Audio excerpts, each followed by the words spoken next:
This is a podcast from Minute Media.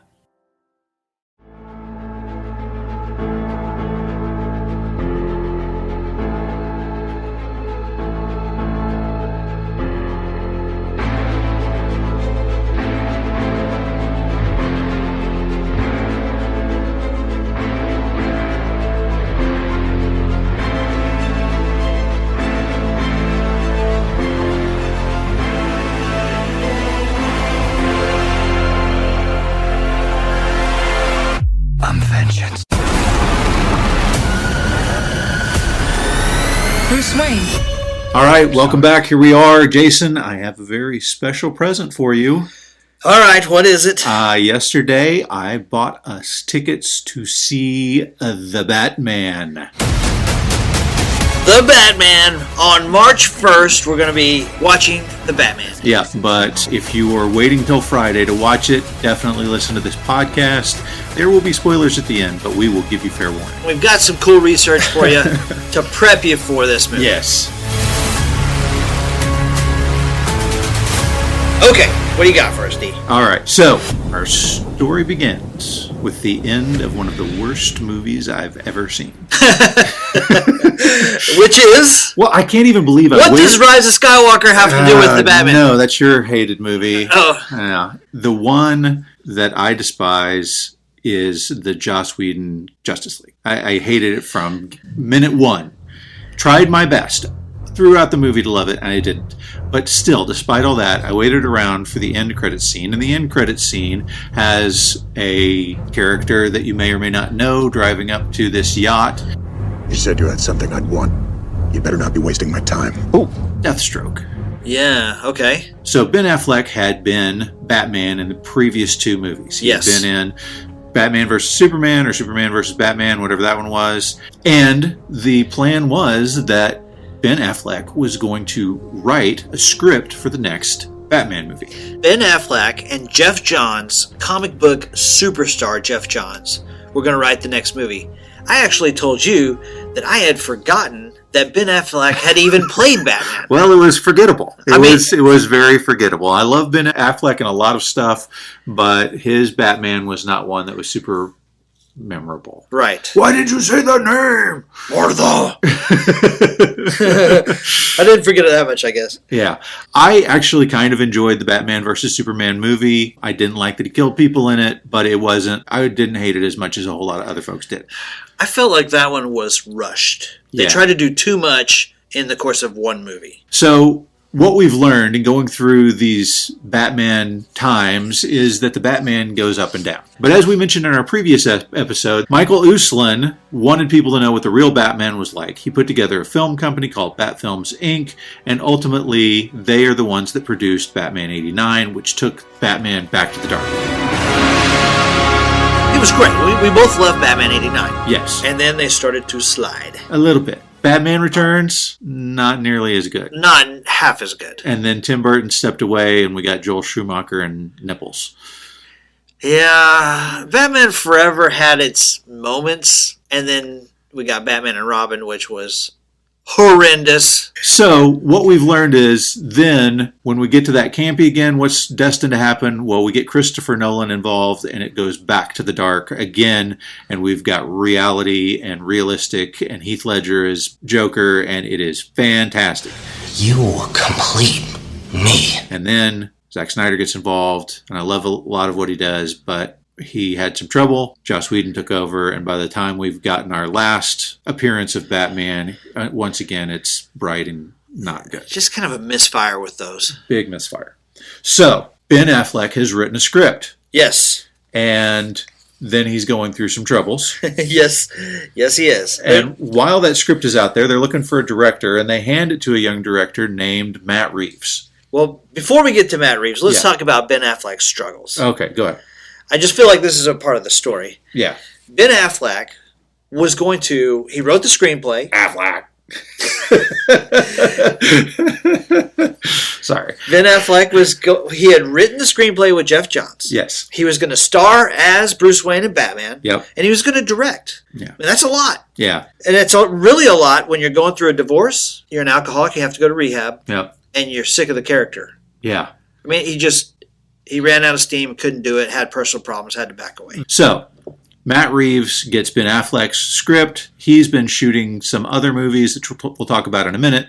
And when he looks at it, he's like, this is great, but it's not for me. Right. This Ben Affleck script was a James Bond style Batman. Yeah.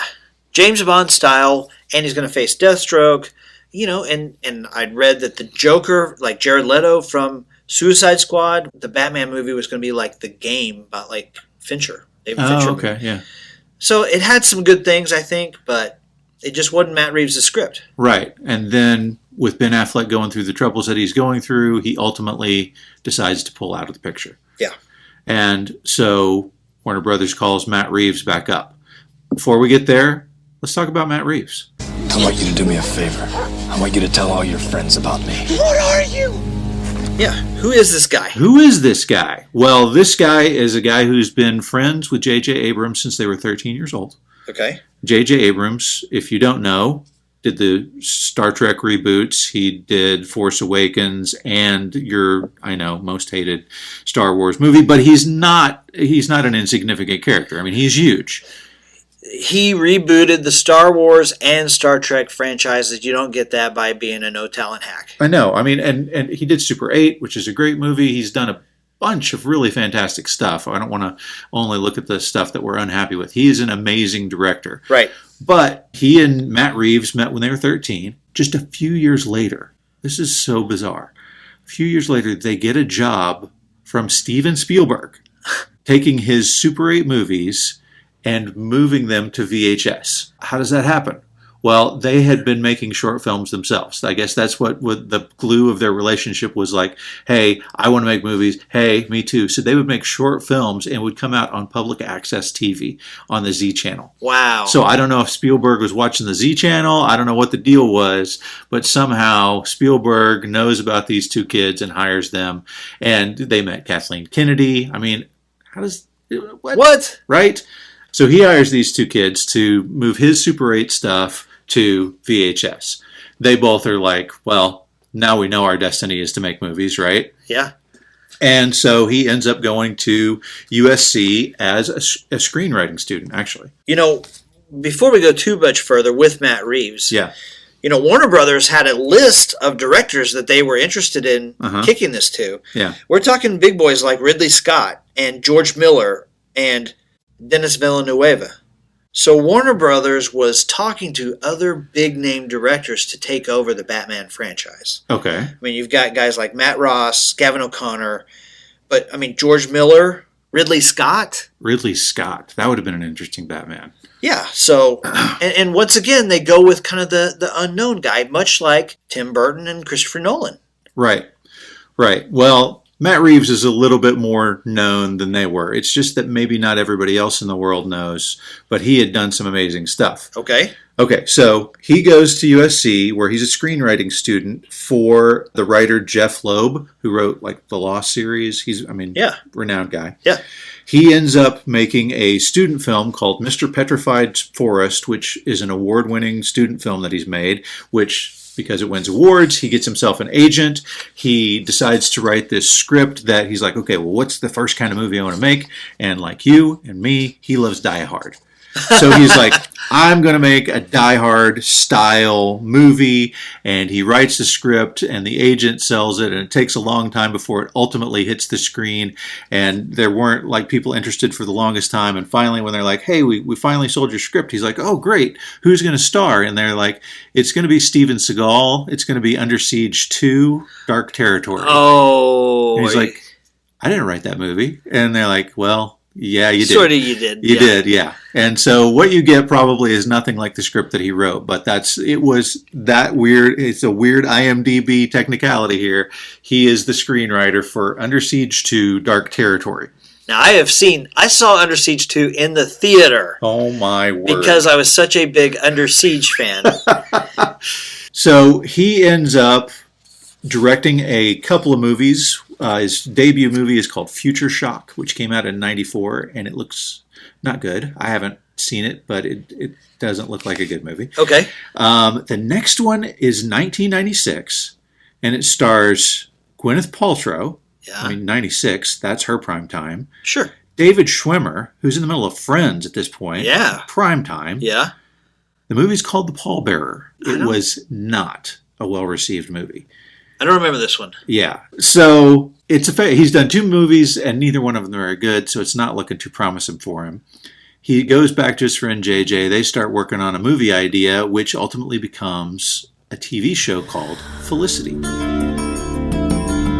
Yeah, okay. Now, Felicity was some success, right? Yeah, sure. Is that Kerry Russell? And Felicity? Yeah. Yeah. Yeah, okay, yeah. Yeah.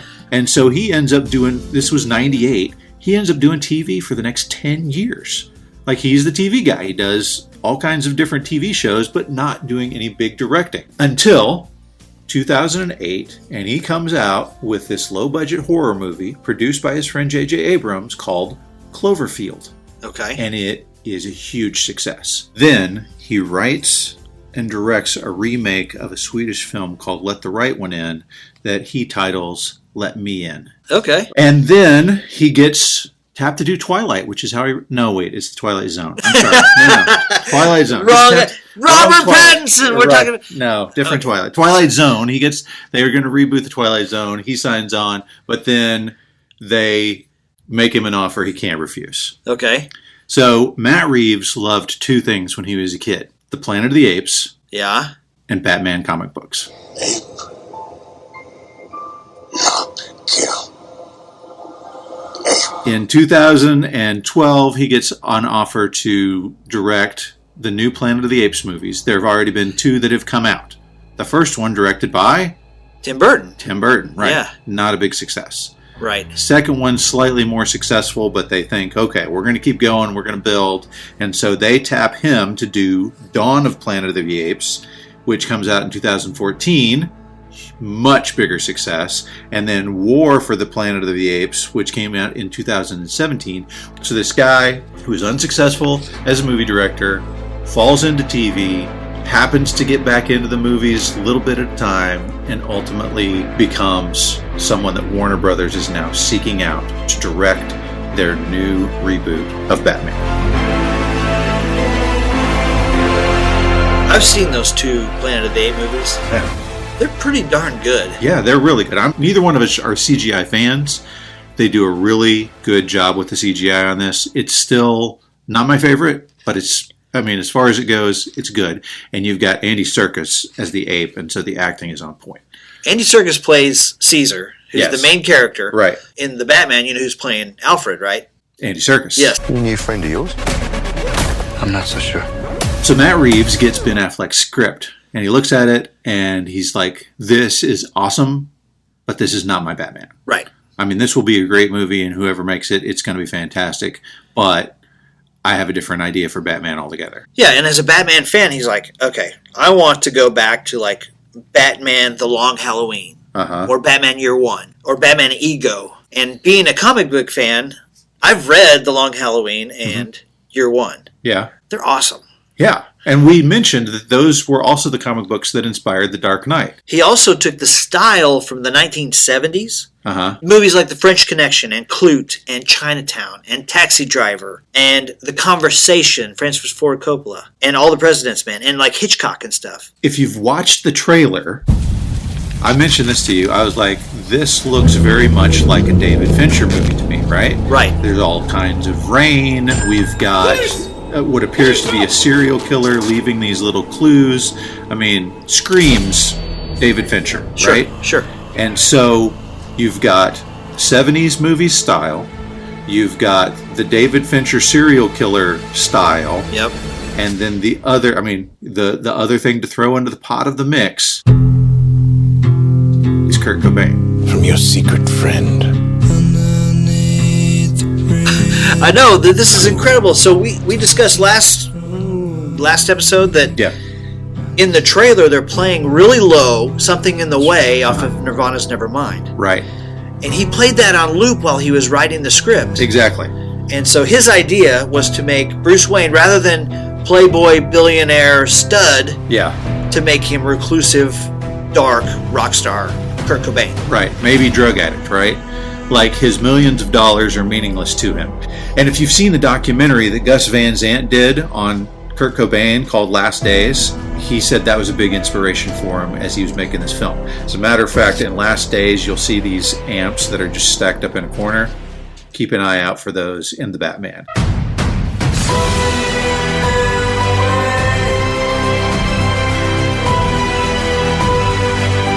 So, he's listening to Something in the Way, and he is referencing all of these Fincher movies and all of these 70 movies, and that's how he comes up with the storyline.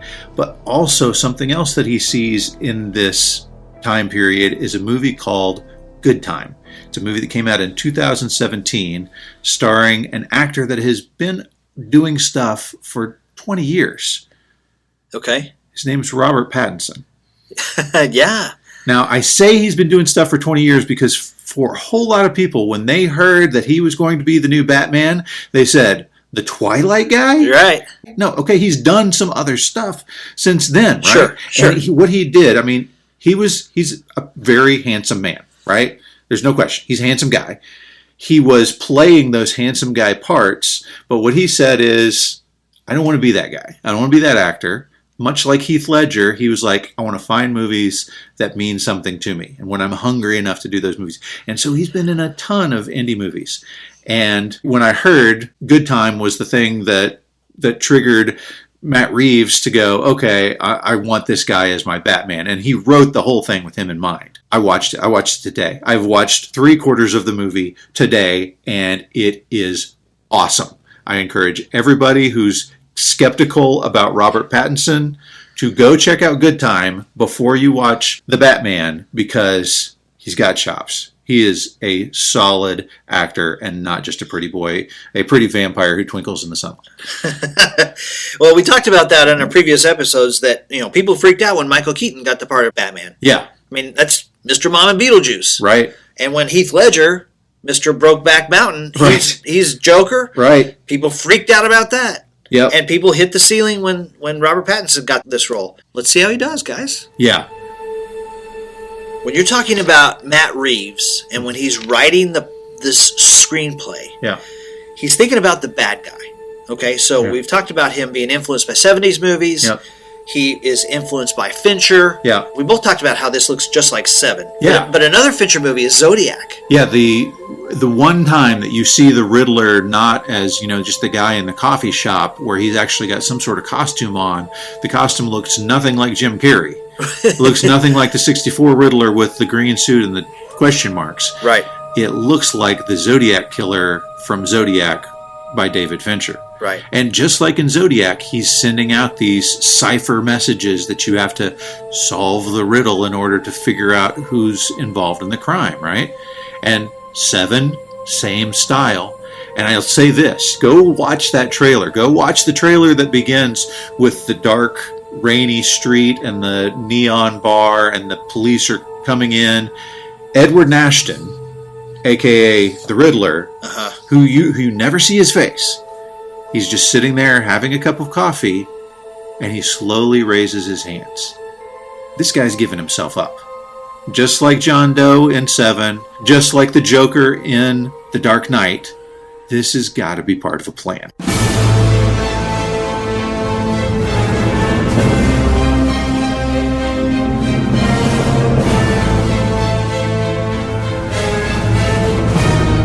I'm so excited to see what they're going to do with this. Serial killer Riddler, giving himself up, ciphers, year 2. This is what we're taking on is year 2, where the Batman is troubled and doesn't know how to do things right yet. I mean, you look at year 1, he's messing stuff up. He's getting people killed. He's walking around without the bat suit on, like in the Red Light District, which is how he meets Selena Kyle. I mean, this is some dark, gritty stuff. But also, if you watch the trailer,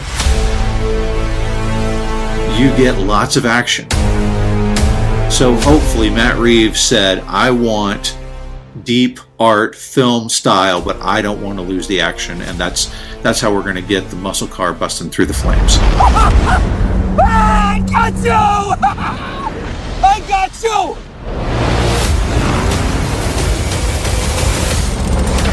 I do think there's going to be a lot of action. I do agree with you. It's very Fincher-esque. but I've read that they're going to really emphasize his detective skills. Okay. Remember we talked about in Batman 89 where he's like, all of a sudden he's like, it's hairspray and deodorant. Right. Wait, what? How do you know? You figured that out?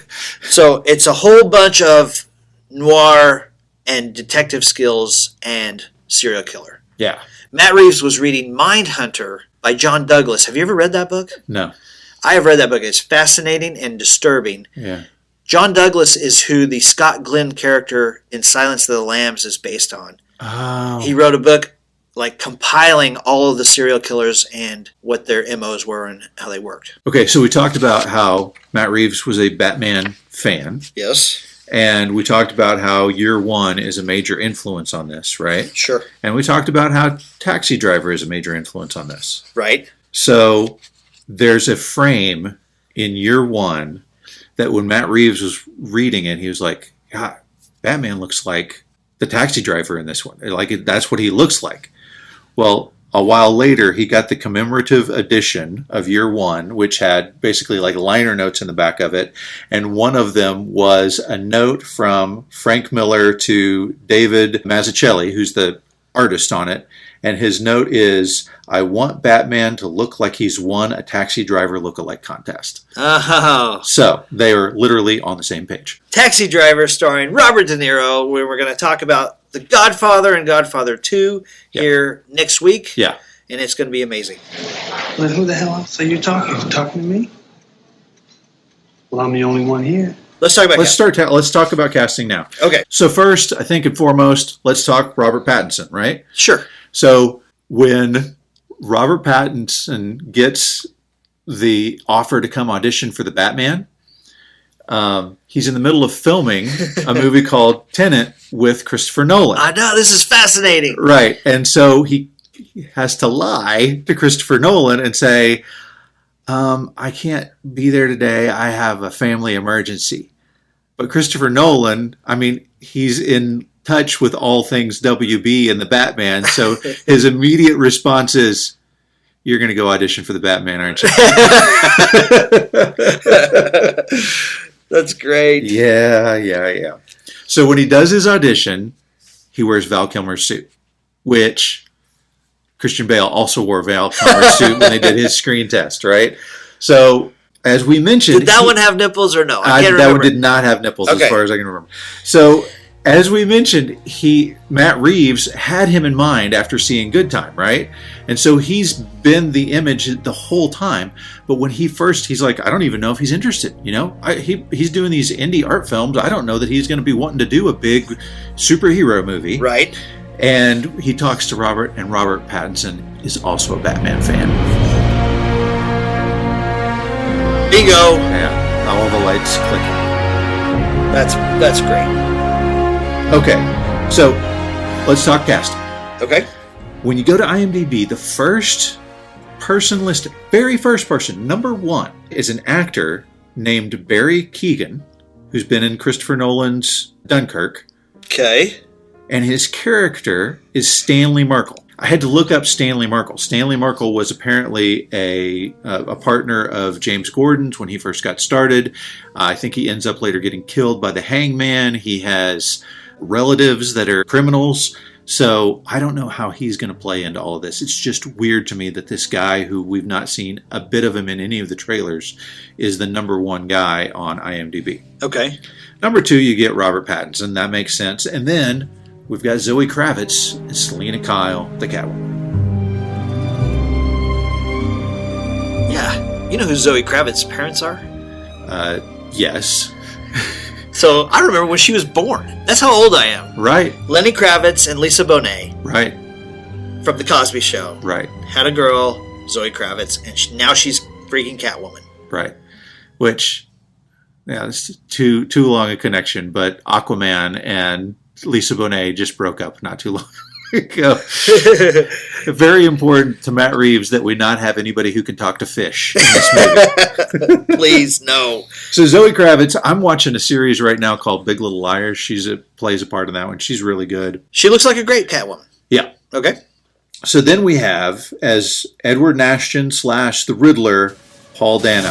I'm just here to unmask the truth about this cesspool we call a city. Paul Dano's I really enjoy his stuff. I hated There Will Be Blood. Everybody else loved it. I hated it. But there's no question he did a fantastic job with that movie. He was also in Little Miss Sunshine. He was in Swiss Army Man with Daniel Radcliffe. And he was in Love and Mercy, where he played a young Brian Wilson from the Beach Boys. Also great. I'm super excited to see what he does with this serial killer style Riddler. Yep. Any ill feelings about him not being Mr. Enigma? Edward Nigma. No. Me either. Yeah, no. We have a guy who you're not going to recognize in the trailer. Oswald Cobblepot / Penguin. This is fantastic. This blew my mind. When I saw his picture on IMDb, I was like, who is he? He's what? Yeah. The fat, gangster-looking guy that you see in the trailer is played by Colin Farrell. Whoa, take it easy, sweetheart. What? I know. That's nuts. I In know. Boobs, Colin Farrell. Colin Farrell, who he was in the remake of Fright Night, he was in the remake of Total Recall, he's been in a lot of stuff. He's a great looking dude. He based his character, Oswald Cobblepot, on Fredo Corleone from The Godfather. Oh, wow. He's a gangster, a member of the mob, but he's sort of kicked aside and unappreciated. I can handle things. I'm smart. Not like everybody says. Like dumb. I'm smart and I want respect. So That's fantastic. he's Fredo. That makes so much sense because you see the iceberg, I think it's called the Iceberg Lounge. That's his thing. That's very Fredo from his Vegas stint. By the way, preview to what was coming up, we have got, celebrating the 50th anniversary of the release of The Godfather, we have The Godfather 1 versus The Godfather 2 versus Goodfellas coming up. Be sure and hit follow or subscribe on your podcast app so that you do not miss those episodes. Yes. So we've got Jeffrey Wright playing James Gordon. Right. I don't know if he's Commissioner Gordon. And not. I think there's another commissioner the funeral, I think, is for the commissioner. Okay. He plays Felix Leiter from the Daniel Craig James Bond movies. The FBI guy. Yeah. Yeah. He's the guy who loses all his chips at Casino Royale, right? Right. And what about the winnings? Does it look like we need the money? Okay, and then you got John Turturro as Carmine Falcone. I love John Turturro. I don't care what he's in. It's awesome. All right, I got something for you here. Okay. Peter Sarsgaard Yep. is playing Gil Coulson. Okay. This is the district attorney somewhere prior to Harvey Dent. Right. Okay. Right. He describes this character as untruthful and distasteful. Uh-huh. It'll be interesting to see what kind of character this is. Yeah. But do you know who Peter Sarsgaard is married to? No. Maggie Gyllenhaal. Oh, wow. She plays Rachel Dawes nice. in The Dark Knight. You've got, as Alfred Pennyworth, Andy Serkis. Andy Serkis. That's interesting. And I know that they're trying to lean more that Alfred has this sort of military background. Yeah. I think even maybe MI6 or something. Well, he's in the preview, he's got a scar on his forehead, which leads me to believe he's seen some action. I mean, who else better to train Bruce Wayne than Mr. MI6 Alfred Pennyworth? I love it. I think that's fantastic. We should say this is outside the DCEU, right? Right. The DC Extended Universe. Right. So none of the Aquaman stuff, none of the Henry Cavill Men of Steel, all that stuff takes place somewhere else. I think they even said that this is Earth 2. Right. This is a different universe, kind of like The Joker, right? Which, if we can discuss for just a second. Yeah, go ahead. I saw that movie before you did. Yes. And I went and watched it with my wife, and she did not like it. Yes. And I enjoyed it for what it was. It is a fantastic movie. It is not what you expect when you're going to go see a movie based on comic books. Right. And I called you and I said, this is not your kind of movie. And you went and saw it anyway, and you called me up and said, that was... I said, that wasn't a strong enough... What I say? Those words were not strong enough. That Right. was like getting beat up. This movie was terrible. I said, I told you it wasn't. You're like, that was not a strong enough warning. Yes. Oh man. Yes. So yeah, if you take the Joker and make it a taxi driver, it's a different movie than a superhero movie that you've been used to, for sure. I enjoyed it very much, but it's not for everybody, for sure. But here's what's interesting. The hospital. They don't call it the Arkham Asylum in the Joker. Okay. They call it the Arkham State Hospital. Okay. Why is that interesting? Because in the trailer for the Batman, there's a part where the Batman has come in to see the Riddler inside of what appears to be a jail cell, right? Like the screen is rising so they can talk to each other through the glass, and Batman. What have you done? Yes, slams his arm against the glass. What have you done? And all of this is the only thing that we hear the Riddler say. He says, "I've been trying to reach you," meaning. Again, I think this goes back to him giving himself up. This is all part of his plan. But you don't see his face. What you do see is his uniform. You see his chest as that thing pans up. Yeah. What's written on the uniform is not a jail. It is the Arkham State Hospital, just like out of Joker. Don't know if they're going to be in the same universe or not. They could be. The styles are similar. I don't know. Well, that could be interesting. And I know that Robert Pattinson has signed a 3-picture deal to do 3 Batman movies. This is another trilogy. Yeah. And you know they're going to want to bring Joker back. Yeah, I really don't think Joaquin Phoenix is going to do another one. I mean, it's just not. I don't think that's his type of thing to do. It's just standalone. Jack Nicholson, let's go. Make the call. That's fantastic. This town needs an enema. So the writers that we have on this, we mentioned Matt Reeves is primarily responsible. He teamed up with Peter Craig to write this. Peter Craig wrote the Hunger Games movies. Okay. He also wrote The Town, starring Mr. Ben Affleck. Ben Affleck, yeah. Great movie. Yeah. So I'm thinking through this, right? So we've got some solid acting skills. We've obviously got a significant budget.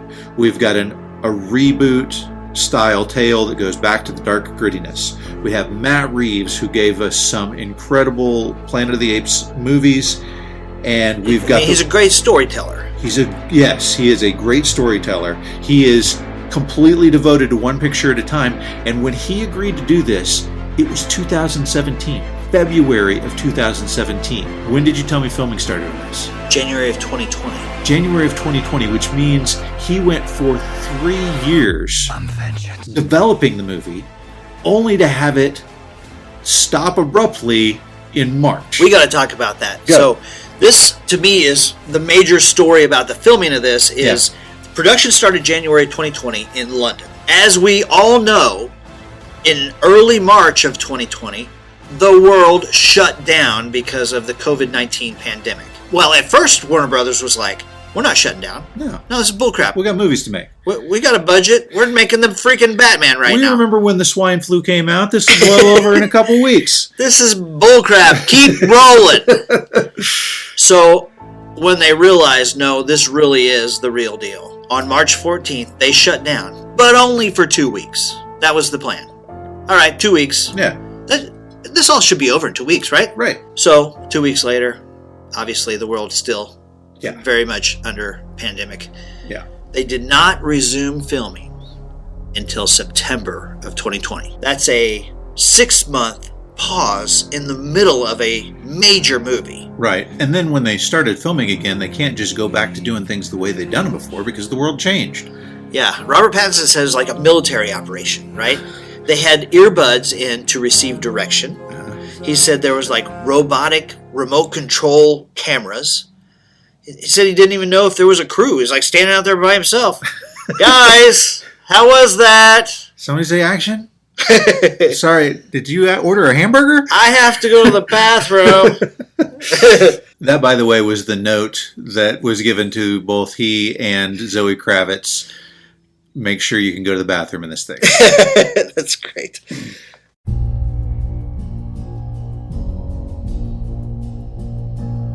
So, once again, on the producer list, we've got Michael Uslan, who I think we're in good hands, right? And then the composer. Okay. Are you ready for this? Yeah. The composer is Michael Giacchino. Every Pixar film that you love, he composed the score for it. He did the Mission Impossible movies that you love. He did Rogue One. This guy is a master. I mean, if you just took Up. Yeah?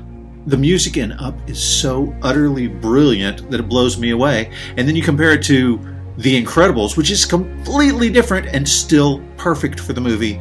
And I have downloaded the theme for the Batman, and I can't stop listening to it.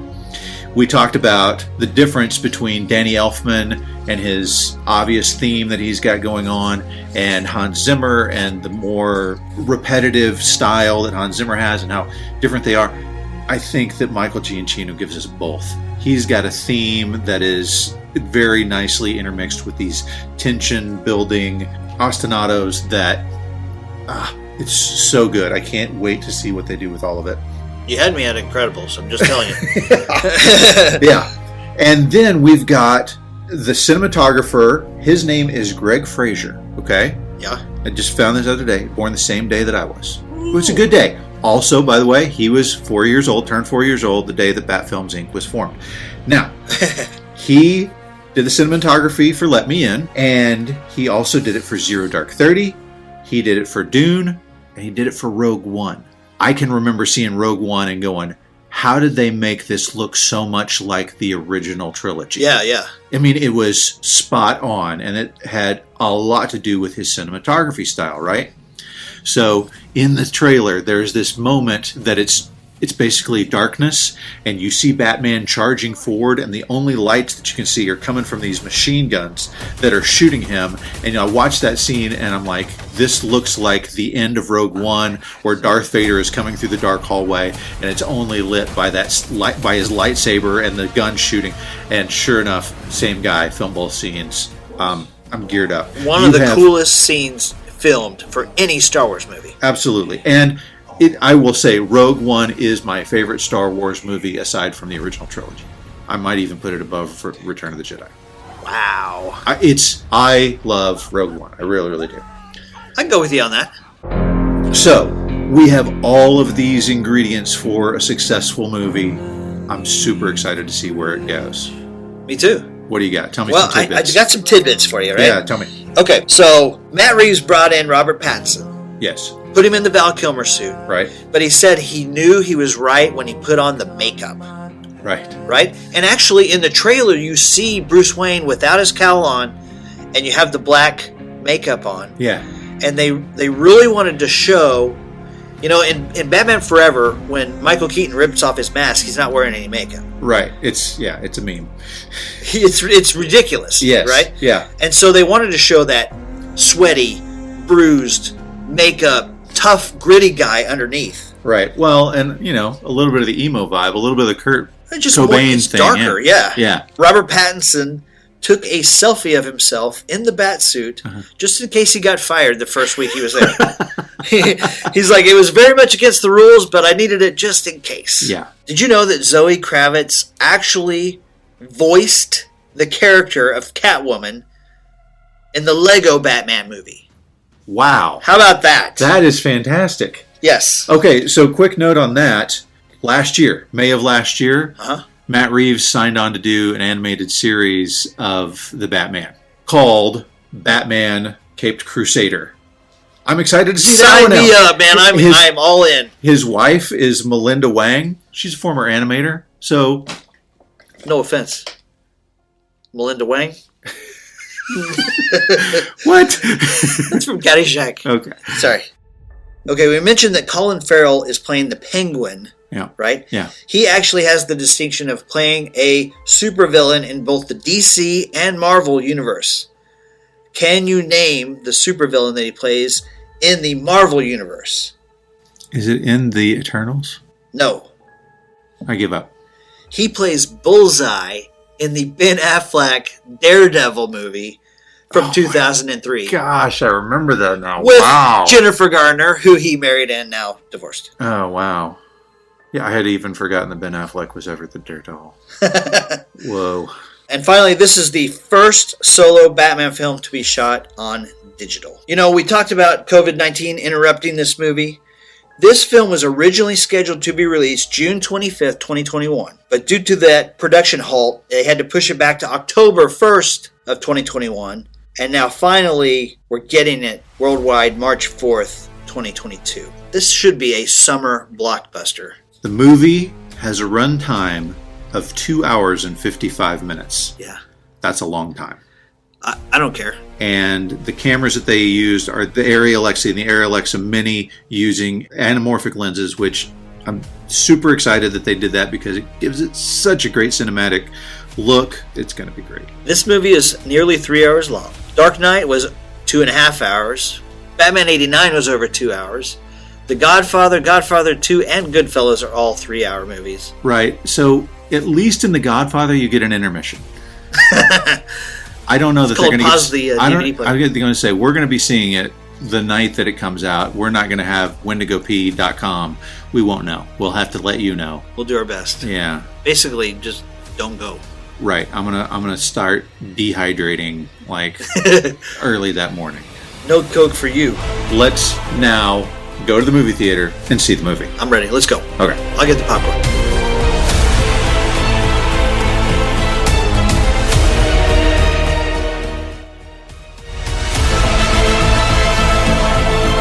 Holy crap, go see that movie. Wow. That was We good. are back from watching the movie. This is just minutes ago that we're back in the car now. Okay, guys, we've seen the movie. We are going to have spoilers, so be prepared for those. This point forward, if you don't want to know anything else, don't listen. Yeah, push pause, go see the movie, and then come back and listen. So, tell me your thoughts. What do you think? Good, bad? What do you think? I thought it was fantastic. I thought it was fantastic. Okay. So, just off the top of your head, what's your best part about the movie? So I love the riddles at the beginning, like the first hour or so, while they're solving the mystery, and he's plucking important people out of Gotham and, endangering them, and they're having to try to track him down. Yeah.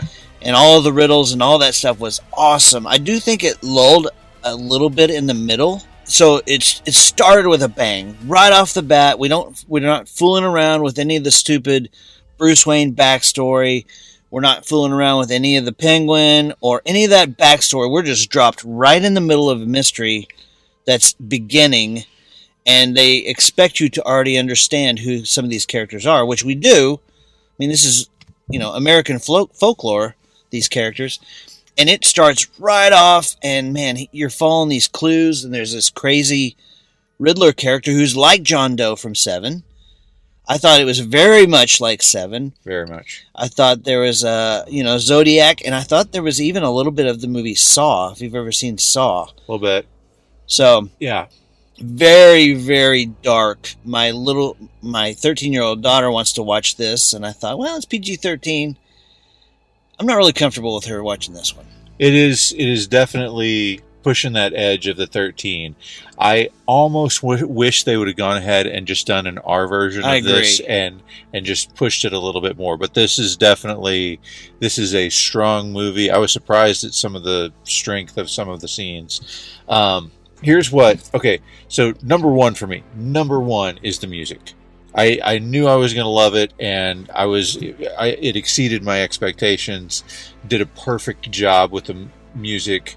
Number two, I liked the kind of learning his way Batman. He doesn't really know it yet. We talked about how this is just year 2, and he makes mistakes. And there's not a ton of mistakes, but when we had them, they were good. They were a solid moment in that.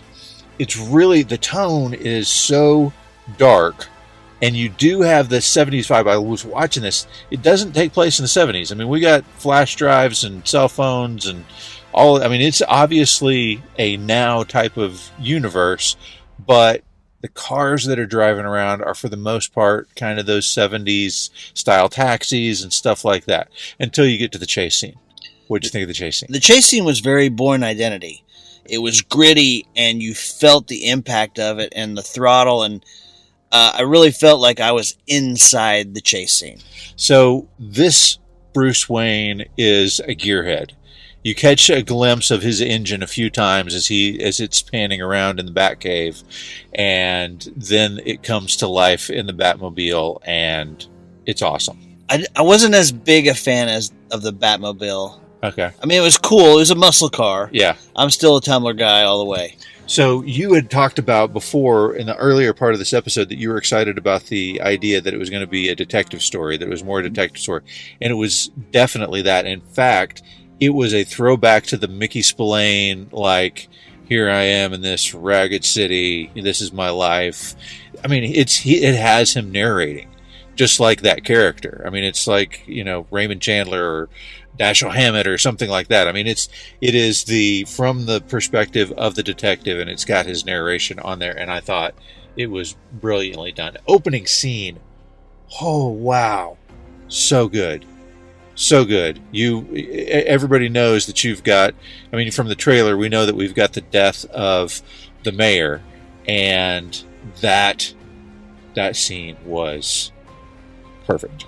It was perfect. So it was scary, right? Yeah. Like, it was legit because he's got that crazy sadistic looking mask on. Yeah.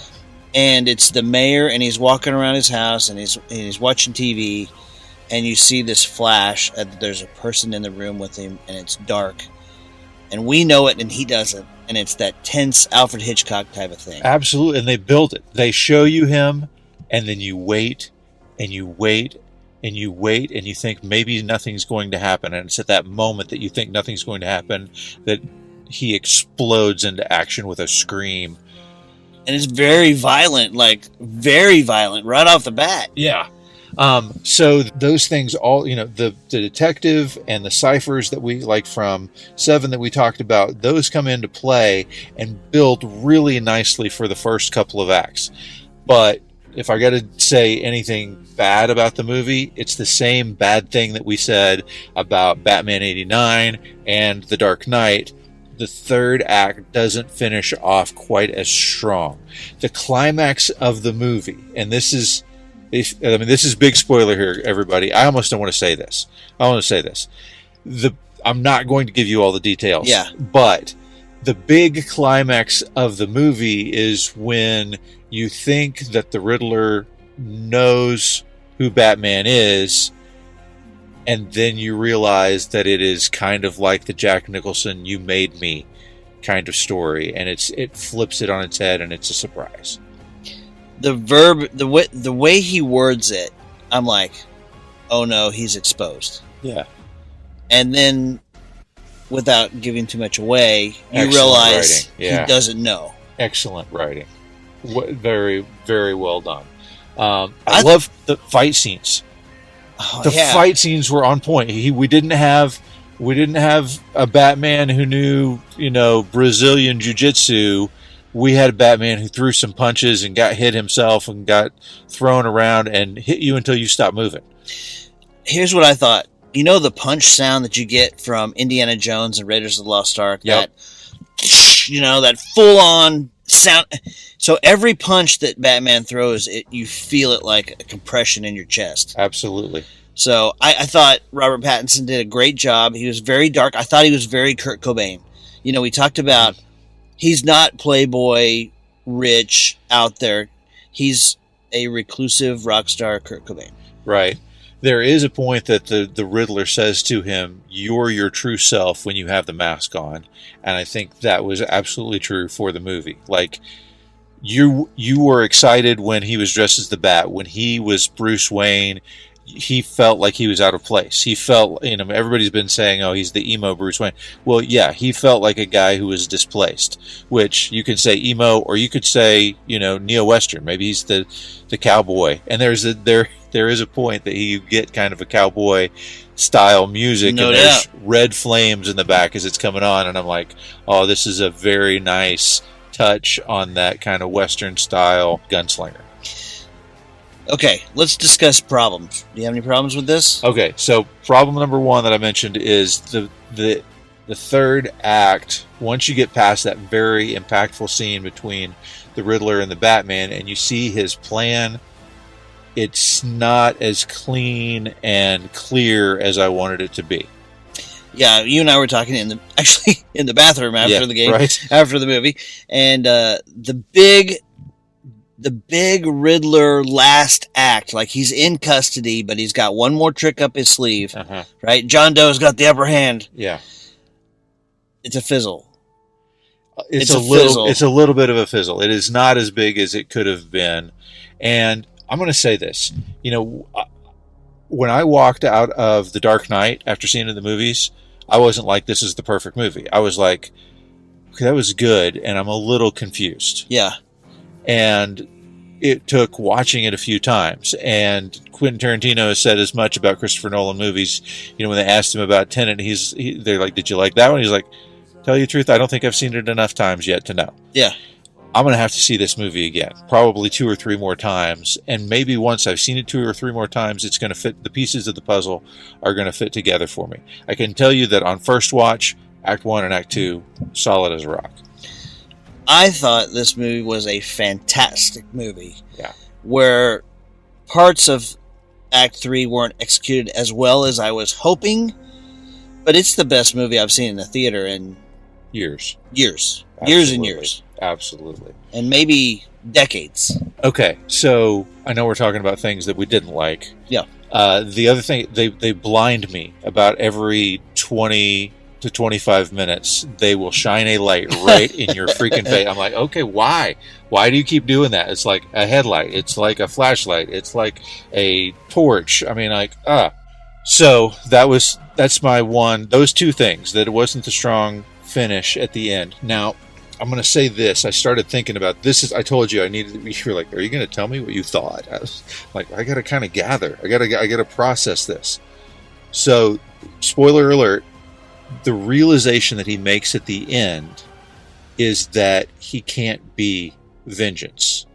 He has to be hope, and that is a strong biblical connection, because Old Testament God is this wrathful God, and Jesus is this hope.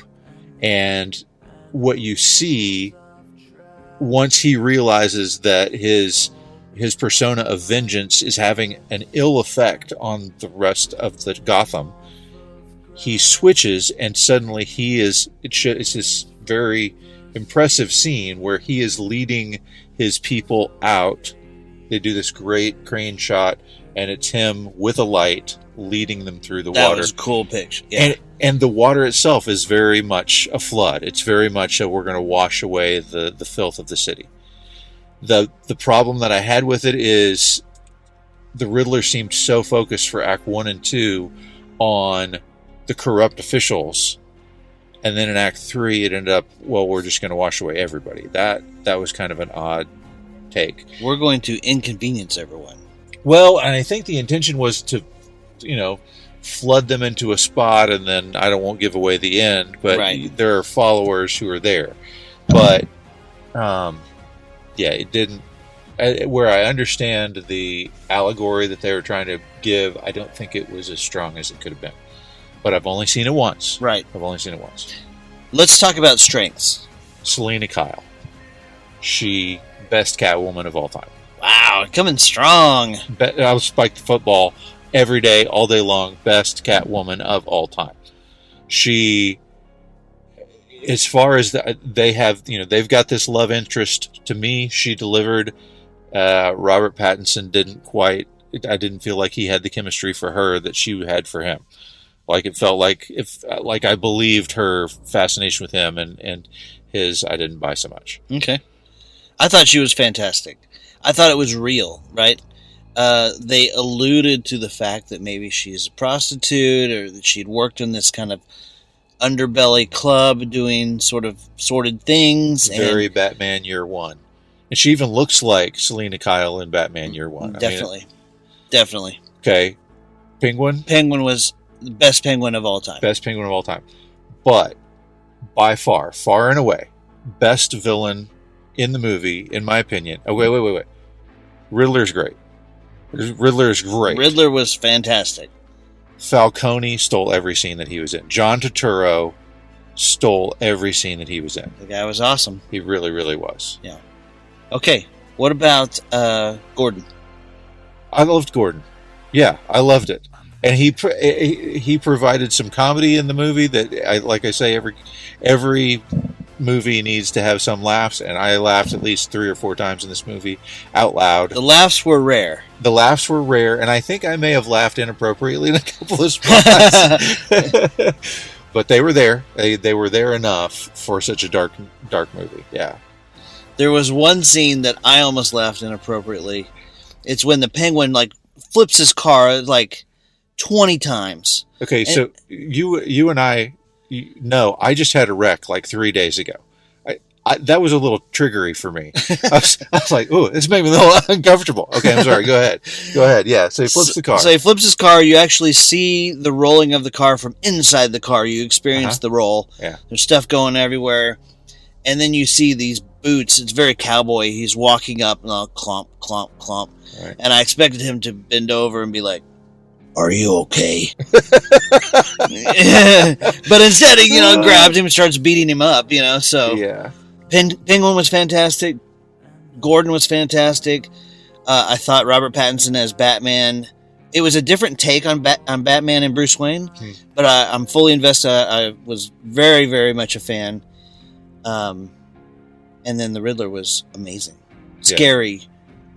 He provided a real menace. Yeah, very Seven.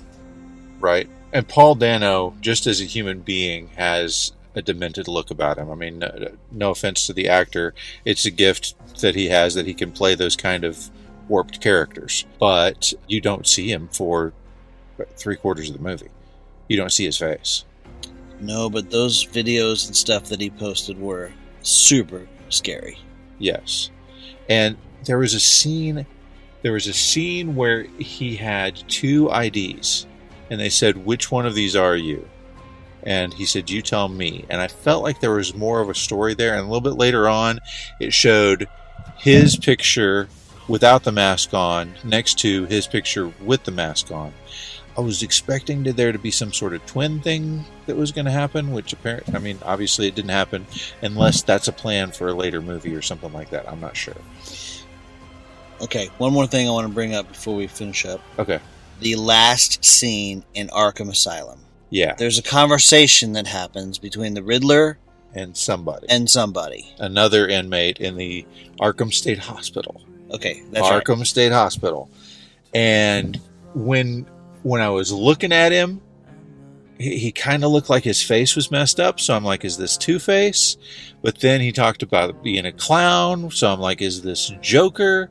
And then he says, "Riddle me this." And he's like, what's more valuable the fewer you have? And the Riddler answers, "Friends." And so he's talking to the Riddler about a comeback story. And so maybe that's what's in store, but we don't know exactly who this guy is. But then they both start to laugh together, and it's this maniacal, weird laugh. Who do you think it is? It's got to be, they're clearly putting the Joker out there. Think so? Yeah. Okay.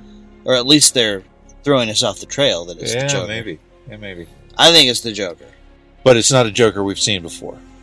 It's definitely not Joaquin Phoenix. It's definitely not Jared Leto. I'm okay with both of that. That's fine with me. That's good stuff. Let's see. Is there anything else that we need to talk about on this? Okay, yeah. We have to do this. All right. How's it going to rank? Okay, but let's do it like we did on our episodes. Okay, Keaton, Bale, Pattinson. Where do you rate? I would. Okay, I just watched it just a few minutes ago. Yeah. So it's still fresh in my brain, but I'm going Keaton, Pattinson, Bale. Nice. Batman. Nice. So number 1 Keaton, number 2 Pattinson, yeah, and Christian Bale finishing 3rd. Yes. Okay. All right. What about you? I agree. Okay. I'm right. I'm right there. Okay. Yeah, I think that's exactly. Yeah, I think you're spot on that one. Okay. Okay, so there is no Joker in this one. Right. We've got a slew of good characters. I don't know that we can really compare any of our bad guys in this movie to either one of those Jokers, though. No. I don't think any of them reach either Jack Nicholson or Heath Ledger level. He's more of a behind the scenes and kind of off-screen, scary both of those actors had the opportunity to build a real character that we got to see a lot of. This was an entirely different story. This was somebody in the shadows in almost all circumstances. So it's not the same. It's not fair to compare them. But it's important to note that we don't have one of those standout villains in this one. We've got a different type of villain altogether. A great villain. John Doe. A genuinely scary villain. Yeah. It's not, you don't look at them and laugh. You look at them and go, my word, what could happen to some twisted mind? Right. Okay. Batmobile. I'm still saying number one is the Keaton Mobile. Yeah. But that muscle car was awesome. I loved the muscle car. I love the muscle car bursting through the flames. I still am picking it. I'm picking it above the Humvee version of the Batmobile. Okay. Which you would put at number one. Yes, you're crazy. Yeah. Tumbler 1, 89 Batmobile 2, muscle car 3. It really didn't do anything special. It had a turbocharged engine, but it didn't have any kind of special machine guns or oil slicks or smoke screen or. It's year 2. I know. I mean, and there's something interesting too. Like the bat suit, like you could see the threads where he had woven it together. It looks like leather and cloth. Mm-hmm. It does not look like any of the modern bat suits that we've seen from Keaton on. This is as handmade a bat suit as we've seen since the 66 Batman with Adam West. I loved how the bat emblem on his chest popped out and became a knife or a batarang, and yeah, it was really cool. Yeah, I really liked the bat suit. What do you think, bat suit wise? Number 1. This is the best one. This is the best bat suit you've seen. I agree. Yeah. I mean, it kept catching my eye. It was not, and it wasn't like I was thinking. It wasn't like it was a distraction. It was just like, this is perfect. This is so realistic. Hey, can I say one thing too? Yes, go ahead. He took all kinds of bullets to the chest that he was protected from, but at the very end, a guy put a shotgun to his face. About to answer the question, right? The Dumb and Dumber question. What if he just shot you in the face?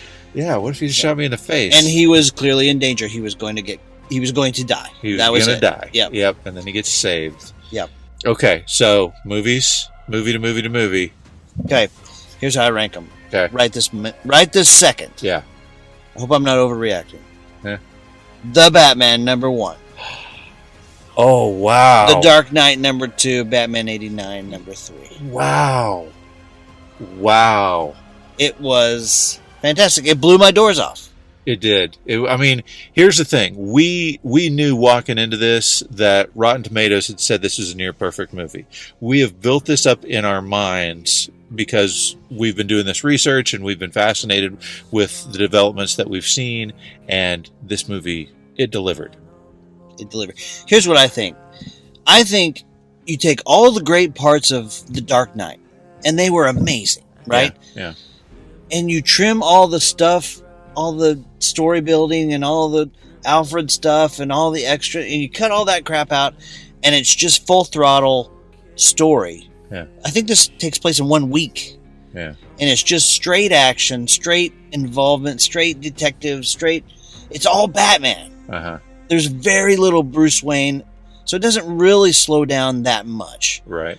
And so it's just like, you love chocolate cake? Here it is, Uh-huh. It's just full on, all Batman, all the best stuff, The Dark Knight for 3 hours. Yeah. What do you think? I'm sorry, I'm still. No. I totally. You're messing with my thoughts here. I am not ready to take The Dark Knight out of the number 1 position, and it comes down to simply Heath Ledger's performance that I'm not ready to move it out of that position yet. The story on this one, it's better than the other 2. Wow.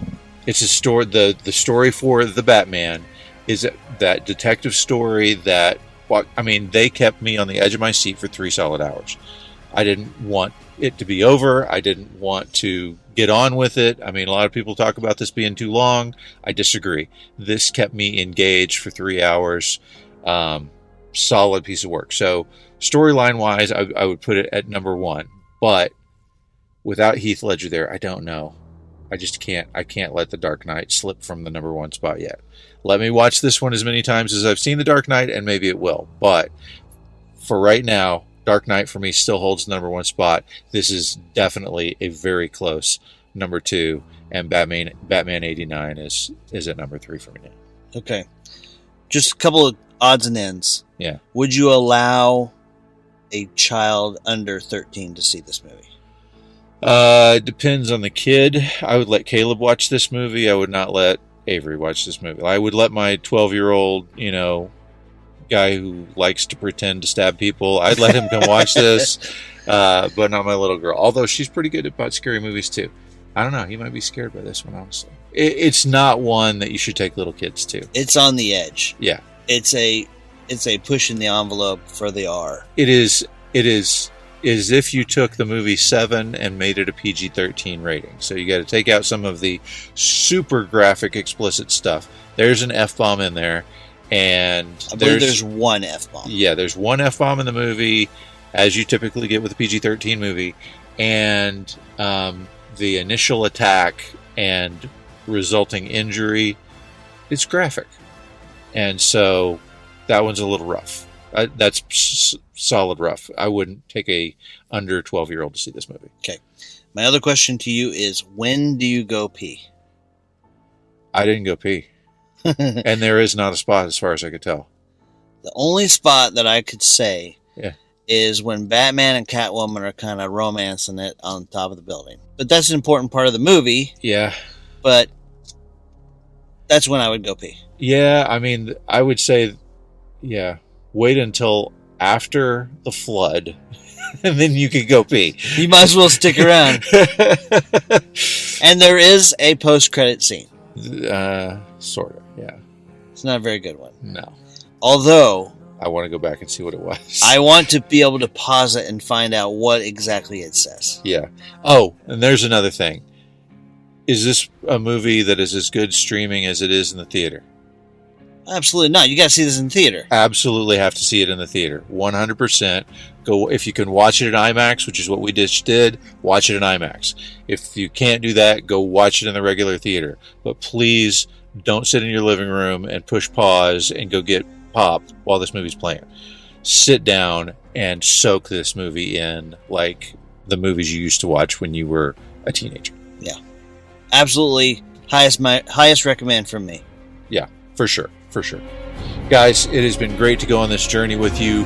Don't forget to hit that follow button. It's the 3 little dots up there on your app. Just hit those things and hit follow. That way you can catch our next episode where we are tackling another set of mammoth movies, The Godfather Part 2, and Goodfellas. Be sure, come back and see us for that one. Jason, it's been a fun ride, man. I'm really glad I got to see this with you. Awesome night. Awesome night. Thanks, man.